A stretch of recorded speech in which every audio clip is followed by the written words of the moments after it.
They blocked me from my dream university. The shocking thing I did next. This is a story that nearly broke me. A battle of wills against the people I loved most. Accepted into my absolute dream university.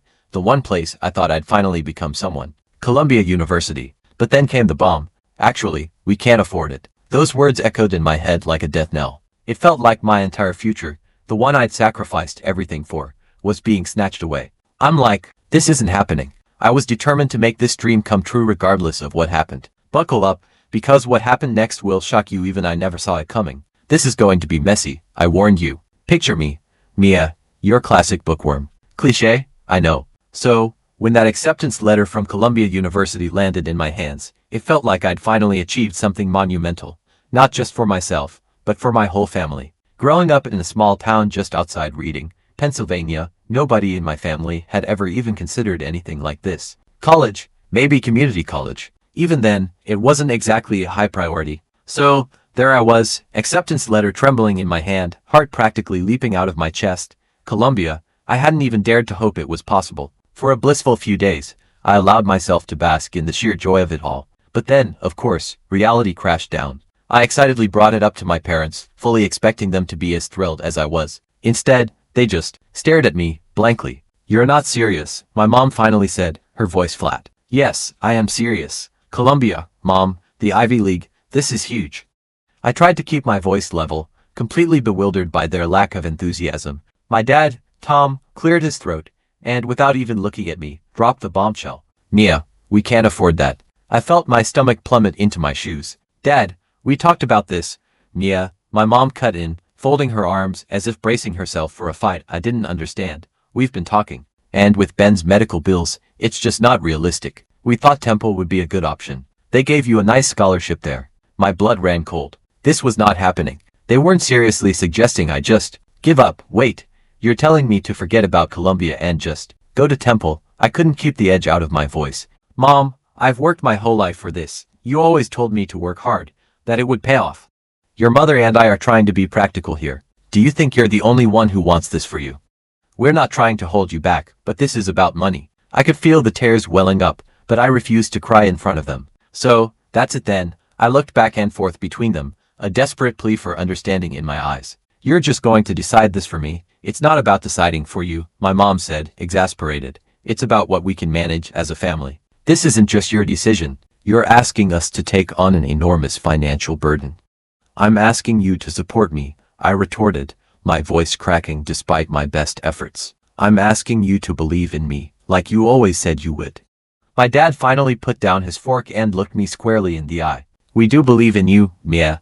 I'm sorry, but this just isn't going to work. My mind went completely blank. After that soul-crushing conversation, every time Columbia came up, it spiraled into another agonizing argument. They told me to be reasonable, to look at the bigger picture, to be grateful for what I had. I told them they were giving up on me, crushing my dreams before I even had a chance. Meanwhile, my friends were sending each other excited texts about college plans, dorm room decorations, and orientation schedules.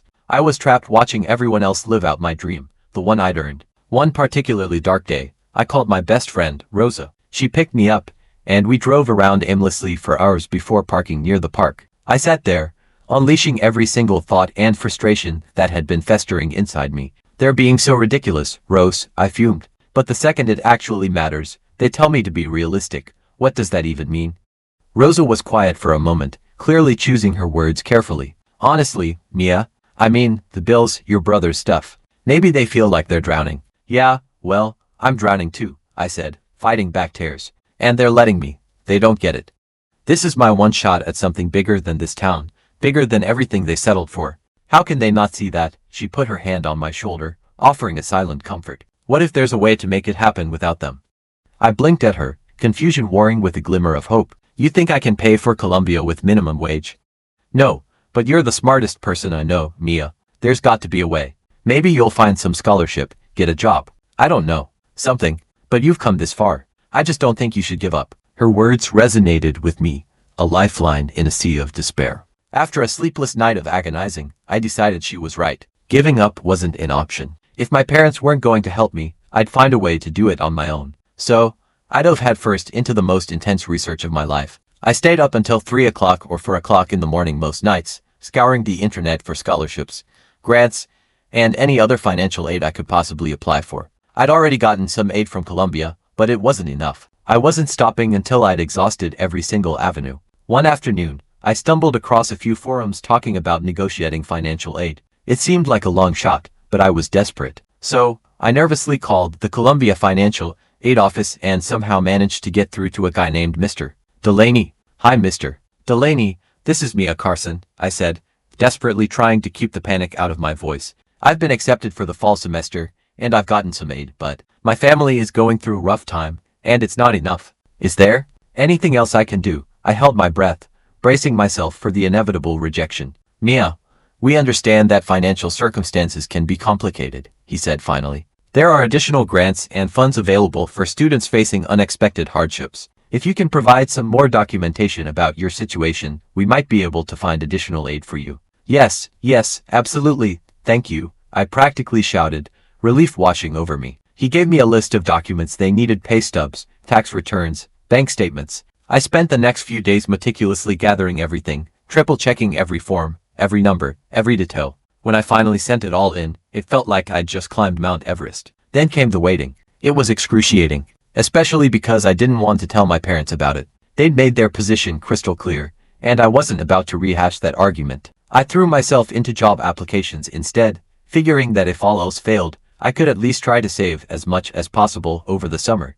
Eventually, I got hired at a local cafe, Ginger and Ground, which played jazz music on Saturday nights. I'd never worked as a barista before, but the manager, Claire, was patient and willing to train me. And honestly, the cafe quickly became my escape from everything that was happening at home. "Watch the steam on that milk," Claire would say gently. "All right, sorry," I replied sheepishly. She'd smile and leave. "Hey, don't worry, you'll get it. It just takes practice. Besides, we all started somewhere." It wasn't much, but it felt good to have someone believe in me, even if it was just for making coffee. I poured myself into my work, picking up every extra shift I could get. Finally, after what felt like an eternity, I got an email from Mr. Delaney at Columbia. My heart pounded in my chest as I opened it, half expecting a crushing rejection. "Mia, we're pleased to inform you that additional emergency funds have been allocated to your financial aid package." I read those words over and over, barely able to believe it. It wasn't a full ride, but it was enough to close the gap. With my job and the additional aid, I could actually afford to go to Columbia. I desperately wanted to tell my parents, to share the good news, to show them that I'd found a way. But something held me back. I was still deeply hurt and angry that they'd shut me down so quickly, that they'd been so ready to let my dream slip away. And honestly, I wasn't ready for them to take any of the credit for this. So, I kept the news to myself. I threw myself into my last few weeks in reading, saving every single dollar and keeping Columbia at the forefront of my mind. I even had a little envelope taped under my mattress labeled NYC Survival Fund. I couldn't afford to go out with friends or spend money on anything beyond absolute essentials, but I didn't care. Every bit of sacrifice felt like one step closer to the life I was building for myself. Of course, my parents eventually found out. I accidentally left a letter from Columbia lying on the kitchen counter one morning, one of the official confirmations of my enrollment, with the updated financial aid details. I'd been rushing that morning and hadn't even noticed it when I left. That evening, my mom confronted me. "So," she said, her voice tight and controlled, "this is your plan." I took a deep breath, setting my bag down. "Yeah, that's my plan." After everything we talked about, I folded my arms, trying to stand my ground. "Because every time I tried to talk to you about it, you shut me down. I didn't want to go behind your back, but you left me no choice." "We didn't shut you down, Mia," my mom snapped. "We tried to make you understand the reality of our finances. Do you think we're happy about this? Do you think we want to watch you struggle? I'm already struggling." I burst out, my voice louder than I intended. "I've been working every day after school, applying for scholarships, doing everything I can.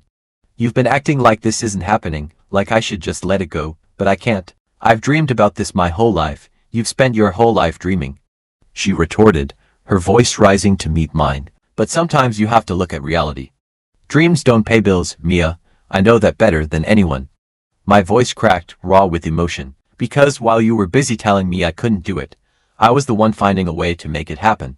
"I'm working 2 jobs, I got extra aid, and I'm going, whether you're with me or not." My dad rubbed his forehead, looking weary. "Is this really how you want to start your future, Mia? Running away from your family, putting yourself in debt?"